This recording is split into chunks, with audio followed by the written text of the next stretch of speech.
हाय, आजचा व्हिडिओ आहे संभाषण, भाषा व बोलणे ह्याबद्दल. संभाषण ही एक कला आहे. कला नेहमीच कष्टसाध्य व प्रयत्नसाध्य असते. कला म्हटलं की त्या ठिकाणी काही तांत्रिक अंगे आली. स्पष्टता, सुगमता, आटोपशीरपणा, नम्रता, विचारांची स्वतंत्रता, बोलण्यातील मधुरता, कुशलता, तन्मयता व आशयघनता असे प्रकार आलेच. पहिल्यांदा मी स्पष्टताबद्दल बोलते. विचार स्पष्ट असेल तर माणसांचे बोलणे स्पष्ट असते. शास्त्रज्ञ किंवा कायदेतज्ञ ज्याप्रमाणे निश्चित व काटेकोरपणे भाषा वापरतात त्याप्रमाणे बोलण्याच्या आधी शब्द तोलले पाहिजेत. बोलून विचारात पडण्यापेक्षा विचार करून बोललेले केव्हाही चांगले. विचारांचे तार्किक विश्लेषण व मार्मिक अभिव्यक्ती यांची स्पष्टतेची गरज असते.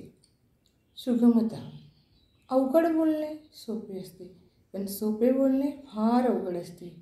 भाषणाचा सोपेपणा हे त्याचे सौंदर्य असते. शिल्पकला बघा, किती साधे पण सुंदर असते. भाषण पण असेच आखीव रेखीव हवे. जाडे जाडे शब्द, पल्लेदार वाक्य, क्लिष्ट मांडणी टाळलेच पाहिजे. आटोपशीरपणा, संक्षिप्तात किंवा मुद्देसूदपणा हा शहाणपणाचा आत्मा आहे. विचारांच्या परिपक्वपणाचे ते लक्षण आहे.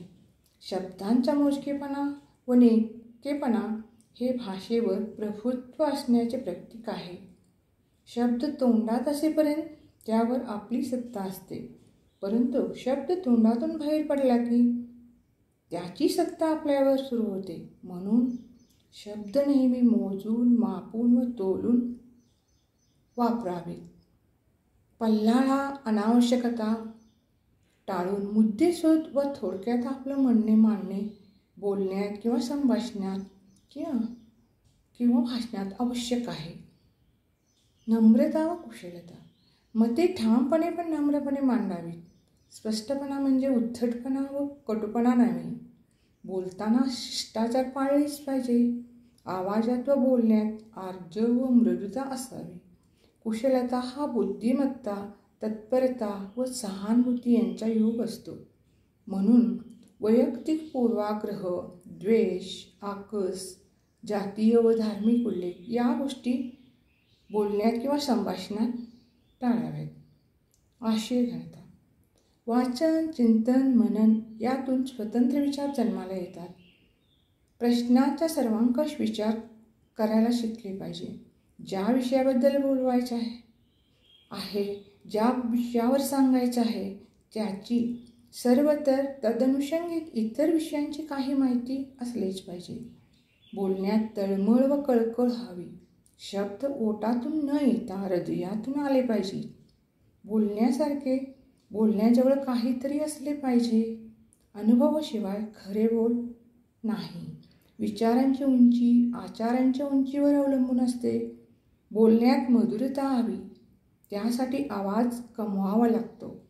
आवाजात चढ उतार असावे लागतात. एक सुरात किंवा एका पट्टीत बोलले म्हणजे ते कंटाळवाणे होते. बोलणे फार संथ किंवा जलद, अतिशय मोठ्याने किंवा हळू नसावे. सुरुवात व शेवट हे भाषणाची बलस्थाने आहेत. भाषेवर किंवा बोलण्यावर व शब्दावर प्रभुत्व असावे.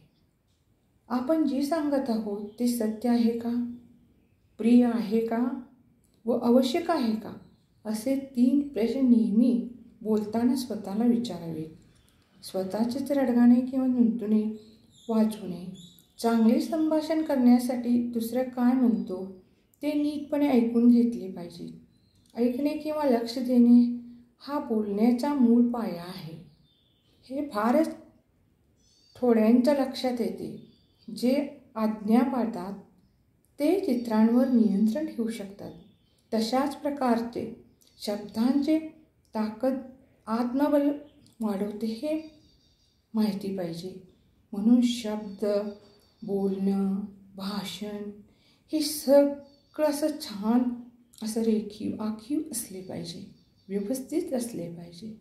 ह्यासाठी हा व्हिडिओ केलेले आहे माझी माहितीनुसार. थँक्यू.